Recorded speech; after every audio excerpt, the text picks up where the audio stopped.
কয় টাকার বিনিময়ে আল্লাহকে ভুলে গেল? 20,000 টাকার বিনিময়ে। একটা দোকানে কয় হাজার টাকা বেতন, এই 30,000 40,000 টাকার বেচা কিনার বিনিময়ে আল্লাহকে ছেড়ে দিলেন।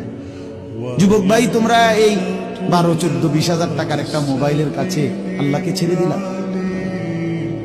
মাত্র 20,000 টাকায় তুমি ইমানদার বিক্রি হয়ে গেলা। ছি ছি, মোমেন তো এত কম দামে বেচা হয়, এত অল্প দামে তো বেচা হবার কথা না ভাই।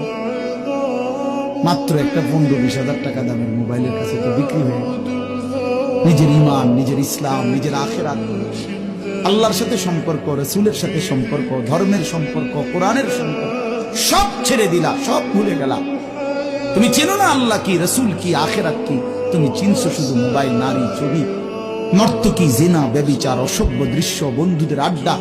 না ভাই, এত কম দামে ইমানদার বিক্রি হয়।